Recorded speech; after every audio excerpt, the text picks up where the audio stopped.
Assalamualaikum warahmatullahi wabarakatuh.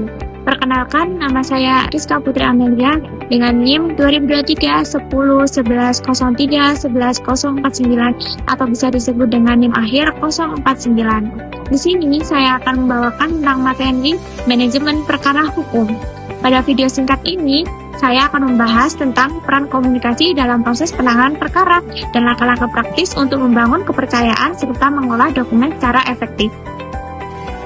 Baik, di sini komunikasi adalah jembatan antar manusia dan fondasi dalam manajemen perkara. Tanpa komunikasi yang baik, informasi tidak tersampaikan dan kolaborasi terganggu. Dalam konteks hukum, komunikasi yang tepat membuat proses lebih efisien dan mengurangi salah paham. Untuk yang slide kedua, yaitu pentingnya komunikasi. Di sini saya membagi menjadi 3. Yang pertama yaitu kesehatan fisik dan psikis, yang kedua yaitu proses penyampaian, yang ketiga yaitu tujuan utama. Yang pertama yaitu kesehatan fisik dan psikis. Berbicara dan berbagi perasaan mendukung kesehatan fisik dan mental. Sebaliknya, memendam masalah dapat menimbulkan tekanan. Oleh karena itu, lingkungan kerja hukum perlu mendorong keterbukaan agar tim dan klien tetap sehat secara emosional. Selanjutnya yaitu proses penyampaian komunikasi. Di sini melibatkan pertukaran pikiran dan perasaan melalui bahasa verbal maupun nonverbal. Perhatikan, bukan hanya kata-kata, tetapi juga nada, gestur, dan konteks supaya pesan sampai dengan tepat.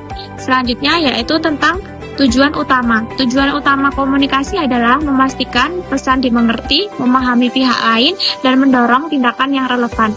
Dalam penanganan perkara, tujuan ini membantu merumuskan strategi dan langkah hukum yang lebih efektif. Pada layanan hukum, komunikasi penting untuk mendapatkan klien, menjelaskan strategi, memberikan update kasus, dan membangun kepercayaan. Pendekatan yang tepat memperkuat hubungan profesional dan reputasi firma. Baik, di sini saya akan memberitahu beberapa cara untuk membangun sebuah kepercayaan. Yang pertama yaitu pahami bahasa verbal dan non-verbal dari klien. Selanjutnya yaitu dengarkan dengan seksama, tawarkan solusi yang meyakinkan, tampilkan empati, dan jaga agar mudah dihubungi. Kombinasi ini menunjukkan profesionalisme dan kepedulian. Tahapan komunikasi dimulai dari pembukaan, yaitu menciptakan suasana percaya dan apa itu tujuan pertemuan. Lalu pembahasan di mana klien bercerita dan advokat mencatat pokok masalahnya. Dan diakhiri dengan penutup yang menegaskan langkah berikutnya serta menjaga kepercayaan klien. Tindak lanjut yang konsisten itu sangat penting. Contohnya seperti tanggapi klien tepat waktu, idealnya maksimum 2 hari. Berikan pembaruan yang rutin dan spesifik tanpa berlebihan. Jangan berasumsi, tanyakan langsung, selalu jaga profesionalisme dalam sikap dan tindakan. Penentuan arah agar tidak impulsif. Dengan cara dimulai dengan pertemuan awal untuk memahami kebutuhan, dilanjut interview mendalam, lalu analisis awal oleh advokat. Hasil dari analisis ini yang menentukan apakah tindakan litigasi atau alternatif yang lebih tepat. Proses lanjutan penanganan perkara. Langkah utama meliputi gelar perkara untuk analisa tim. Selanjutnya yaitu pembuatan legal opini yang merangkum kronologi dan isu hukum, serta pemilihan langkah hukum lanjutan antara adjudikasi atau pengadilan, atau non-adjudikasi, mediasi atau negosiasi. Selanjutnya yaitu pemberkasan dan dokumen. Dokumen adalah bukti dan alat utama dalam perkara, dari identitas pribadi sampai peraturan pemerintah. Kenalin jenis dokumen. Yang pertama yaitu dokumen pribadi, dokumen peniaga, dokumen pemerintah, dan bentuk agar pengelolaan bukti lebih rapi dan dapat dipertanggungjawabkan. Sistem pemberkasan modern dan metode. Pemberkasan yang baik menangkap, memelihara, dan memberi akses terhadap bukti kegiatan.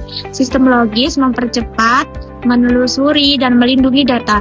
Gunakan metode numerik, abjad, klasifikasi, kronologi, atau warna sesuai kebutuhan organisasi. Selanjutnya yaitu era digital. Di era digital, banyak firma beralih ke sistem elektronik untuk efisiensi dan keamanan. Digital mempercepat akses, memudahkan backup, dan mendukung kerja tim jarak jauh, tetapi tetap pastikan kebijakan keamanan data diterapkan ya. Kesimpulan yang bisa saya petik adalah komunikasi yang efektif adalah kunci sukses manajemen penanganan perkara, dari membangun kepercayaan klien hingga menentukan strategi hukum dan pengelolaan data. Gabungan keterampilan mendengar, transparansi, respon cepat, dan sistem pemberkasan modern termasuk digitalisasi membuat penanganan perkara lebih profesional dan hasilnya lebih dapat dipertanggungjawabkan. Terapkan langkah-langkah sederhana ini untuk meningkatkan kualitas layanan hukum Anda.